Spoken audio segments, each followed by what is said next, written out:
donc maa ngi leen nuyu di leen ziyaara di am mbégte ci daje bi ñu dajawaat ndax ndaje la boo xam ne jeexital bi yépp mooy fexe ba Yoff bi ñu bokk mën a jëm kanam ci wàllu boobu nag tey woote woon nañu conseil municipal bu particulier ndax bu paree dañuy dem ci retraite ak partenaires yi nga xamante ne ñoom la ñu tàmbali doon liggéey bi muy ENDA ECOPOP pour renforcer capacité conseillers yi administration bi pour nag ñu mën a jublu ci liggéey bi ci wàllu plan de développement bi ñuy defar ak yeneen mbir yoo xamante ne tënkoon nañu ko ba ngeen nangu ko ci conseil municipal bi ñu weesu. tey nag li ñu bëggoon waxtaan ak yéen mooy poñ bi ci njëkk la communication du maire maanaam li maire war a bokk ak conseillers yi beneen bi mooy ak compte administratif bi ñu war a adopté.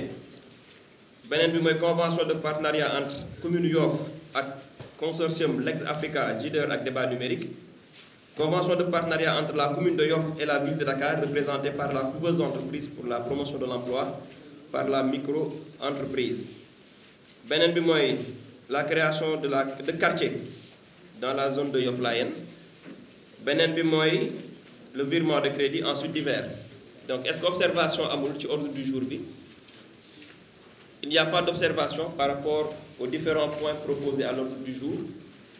Donc, je considère qu'il n'y a pas d'observation, donc l'ordre du jour est adopté. Assalamu alaikum wa rahmatullah. Man la monsieur Cheikh Tidiane Ndiaye, deuxième adjoint au maire, chargé de l'administration générale, du foncier et du partenariat. Tey suñu conseil bi ñu doon def dafa am li nga xam ne mooy yoon moom la ñu tënk mooy dafa am app boo xam ne bu jotee war nañu dajalewaat les 75 conseillers teg ci table bi ay tomb yoo xam ne moo nekkoon ordre du jour bi macha allah def nañ ko ci jàmm ak salaam ñu sante ko suñu borom ñëpp ànd nañ ci débat bi nag contradictoire bari woon na ci laajte yi bari woon na ci yenn saa yi préfet bi aussi doon na recadrer un peu mais biñ ko defee daal yàlla dimbali nañu yëpp sotti tomb bu njëkk bi mooy monsieur le maire Seydina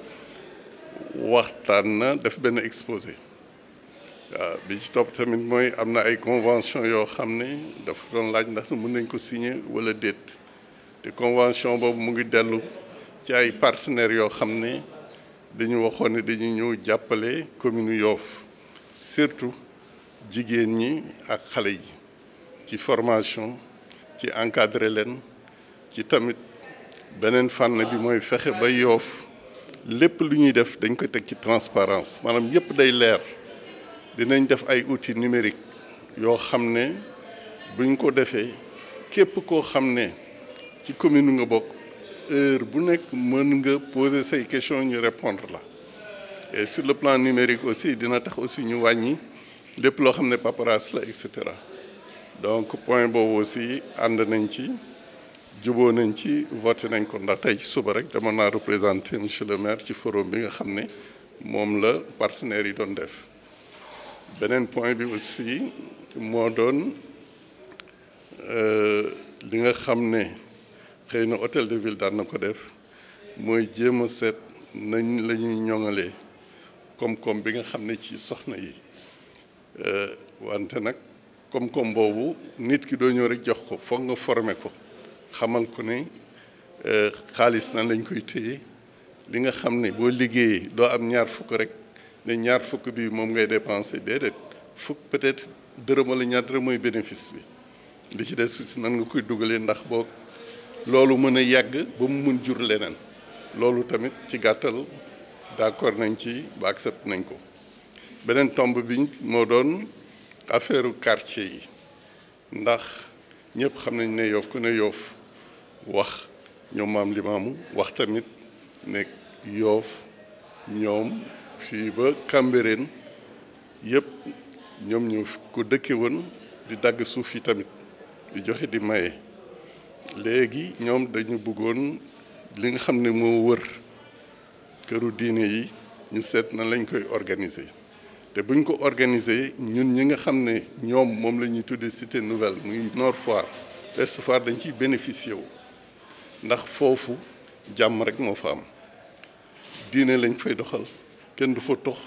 kenn du fa jaay sàngara kenn du fa def lu naqari sa borom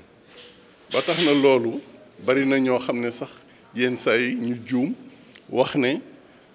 ñii ñëw di def njombe yooyu ci cité yi dañ koy bañ foofu parce que foofu lañ dëkk te tamit locataires yi dañ fa commencé bari indi loo xam ne bokk fa woon waxtaan bi nag yaatu woon na biñ ko defee tamit mën naa wax ne boo jëlee téeméer presque yu manqué fukk voté nañ ko ñi ci des ñoom nee nañu dañu doon gàttañ li ñu d'accord ñu mais dañu bëggoon ay explications complémentaires bon mais comme aussi démocratie la beneen bi mënoon nañ ko sax bañ a voté ndax kilifa gi bu waxee rek waaw la tudd ndax moom ci boppam li muy jàppale Yoff ñun maire bi dañ ciy profité dañ ciy jëriñu bu baax a baax ndax bu appel bi ñëwee bari na tali ñu defar fii appel bi moo tax bari na assainissement bu ñu def appel bi moo tax bari na cadre de vie bu ñu amélioré loolu tamit bu fekkee ne ñi nga xam ne ñoo ñu gouverner dañuy injecté loolu ñun dañ ciy profité kon nag moi je pense que bu fekkee ne 6 quartiers ñoom ñu toog xayma ko waxtaane ko xalif bi ne nañu jël critère yoo xam ne dafa am ñu mu ko dénk ne chef de quartier yi modèle la ñu war a doon exemple la ñu war a doon ci cité bi ba ñu d'accord ci loolu je pense que warul woon sax ñuy def débat mais quand même yàlla dogal na am na ñu laajte mais woote nañ ko bon xanaa bu mujjee bi rek mooy xëy na li ñu naan crédit yi desoon ci beneen exercice bi passé N-1 mooy équipe bi nekk fii dafa fekk loo xam ne voté wu ko woon exécuté wu ko woon mais loi la loo fekkewul exécuté wuloo ko mais dañu ne yow yaa fi nekk te état administration continuité la à telle enseigne que on était tenu ñu xool ko adopté ko pour ñu mën a continuer donc loolu def nañ ko te amul benn problème amoon na benn crédit bi fi descendre aussi ñu bëgg a def benn poste de santé au niveau de Nord Foire te xaalis bi matul ñu jël loolu yokk ko foofu ci gàttal loolu la woon je pense que ñëpp bëgg na ci kontaan nañ ci léegi nag ci kàttanu yàlla ñu ngi fas yéene dem Saly pendant 3 jours pour def une formation au moins formation basique pour que conseillers yi xam ne li ñu leen xaar ak nan mooy seen rôle ci biir commune bi